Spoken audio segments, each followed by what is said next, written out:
When I was 7 years old, my mom and dad got a divorce. This event prompted her to move and followed her career in a different small town, which would pay better, as she was a single parent now. On our long 12-hour drive to the new location, we stopped on the way in this little town, which was very hippie, sort of had lots of art, little shops, etc. We end up going to this East Indian restaurant where we would meet for dinner. The slender, somewhat fragile woman walks in. She was very tall, well over 6 feet, big frizzy curly brown hair with blonde streaks in it. She was Caucasian, wearing a colorful shawl with feather earrings and very pale blue eyes. She looked like a mosaic tapestry or something. She walks over to the table and gives my mom a greeting and big hug, makes her way over to my older brother and shakes his hand. After comes around to my side of the table. I lend out my hand to her, and she just stood there expressionless, with her mouth partly open with a blank gaze, just staring at me. It briefly made me uncomfortable, and then a flick of a switch, the spark ignites in her face. She makes this huge Cheshire Cat smile, kneels over, and hugs me tightly. My mom gets the bill, and in the parking lot tells Paulette, "You can just follow us." We get in the car, and my mom explains to us that Paulette is actually coming over to live with us for a while. She followed us for the next several hours. We get to the new place and unpack our necessary items, as we had a moving truck hired for the rest of our stuff arriving the next morning. There was a bunk bed already set up at this place for me and my brother. It was fairly late into the night, roughly around 11 p.m. when we arrived. Me and my brother set up our sleeping bags, and I take the top bunk. My mom says goodnight, and I fall asleep pretty quickly. I wake up roughly around 1 a.m. I guess the patio deck light got turned on, which was right beside our room. I gaze out through the blinds and see the back of Paulette's curly hair. She was sitting on the deck, cross-legged, smoking a cigarette. I didn't think much of it, and I go to lay back down, until I notice the light from the window gets partially blocked out. I look behind me, with my head still on the pillow. I see the unmistakable outline of Paulette's shadow facing my window. She was there for a few minutes. I didn't want to lean up, and I just pretended to sleep. Her shadow moves, and I hear the front door close. The patio lights turn off after a few minutes, and I reposition myself facing the wall to go back to sleep. As I begin to drift off, the door to our room opens slowly, and I quickly turn my head around. It wasn't my mom. It was Paulette, wearing a nightgown. I turn back, facing the wall, and close my eyes. She quietly makes her way to my bunk. I feel her fingers in a claw formation start to comb the back of my hair, running her nails through the back of my scalp. I kept my eyes closed tightly, nearly holding my breath, trying to give no signs that I'm awake. I smell some essential oils like lavender, and she starts rubbing oil into the back of my neck and pinching the back of my neck muscle, sometimes holding it and releasing. I begin to just kind of accept whatever is happening, because it didn't feel all that bad after a while. I actually ended up falling asleep to it after my initial confusion. I wake up in the morning. My mom is off at work, and Paulette is waiting at the table with cereal for me and my brother. She put chocolate chips in my bowl and not his. My brother and I make small talk with her. She was very giggly and seemed to be trying to make us comfortable with the new situation. My brother heads back to the room to set up the GameCube after his cereal. I was a slower eater than my brother, so I was always last at the table. As I slowly ate, she was sitting there, watching my every move. Once I finished, I said thank you and grabbed my bowl to bring it to the sink. She places her hand on mine and says, "I gave you a neck massage so you wouldn't pee your bed.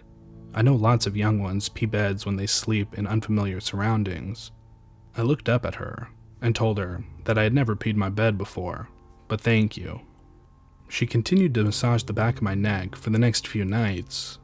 I ended up telling her I'm comfortable here now, so you don't need to do that anymore. She reacted to that with a sigh, but acknowledged it.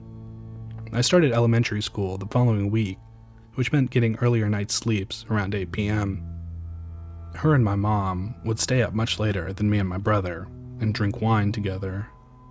I always waited for them to go to bed before I used the bathroom at night to go pee, because my mom would kind of scold me for being up late on weeknights.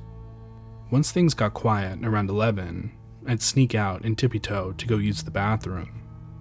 This was my ritual for the next few weeks, until Paulette started doing the exact same thing at the same time, every time. Every night, when I needed to use the bathroom, it just so happened that Paulette needed it too, and she would blaze down the hallway across from my room when I'd open the door. It started happening so frequently, I would just go outside to pee from the back mudroom door. This started to piss me off, no pun intended. I'd open my door as quietly as I could and then sprint to the bathroom. This seemed effective for a while. One night, I get up slightly later than usual, around midnight.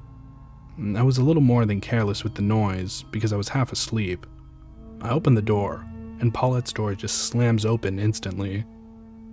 She barges out in the dimly moonlit hallway, completely naked, and just starts quickly walking down the hallway. I was already so far down the hallway, I couldn't turn back to my room.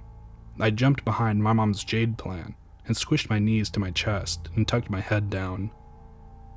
She whizzes straight by me so fast that I felt wind push my hair. She stays in the bathroom for almost an hour with the door open just a crack, lights off, in silence. I stayed there, beside the bathroom, tucked in the corner behind the plant, not making a sound. I hear the bathroom door open completely, and she starts pacing up and down the hallway. I kept small and insignificant behind the plant until she went back to her room. I brushed this off as a complete accident and just unfortunate timing. But no. Every night going forward, she would literally sprint down the hallway naked. If I'd make a single noise, creak the floorboard, open my door, whatever. About 2 months into this, me and my brother were sword fighting with tree branches outside. He ends up clipping my forehead, causing it to bleed pretty badly. Paulette sees this happen. She walks up to my brother, what I thought would be to scold him. But no, she stomp kicks him in the head with her boot, causing him to fall on his back. He gets up off the ground crying and runs into the house. She grabs me and starts cradling me, rocking me back and forward. She's shaking so much that she was vibrating, repeatedly asking, "Are you hurt?" in a shaky voice. My mom finds out through my brother what happened and decides that Paulette has to leave. Her final day, she made a point to see me one-on-one in the driveway before entering her car. She knelt down and said, "I hope I can see you in a different life. You remind me so much of my husband. Goodbye," and starts bawling her eyes out and hugging me. I then went to ask my mom who her husband was. I guess he was a Marine that died in Afghanistan a few months prior to her moving in with us. My mom said she would frequently say how much I reminded her of him on a daily basis. My mom hasn't spoken to her since. I've never told my mom about the massages or anything to this day, as she was already exiled, and I felt it would just cause more drama.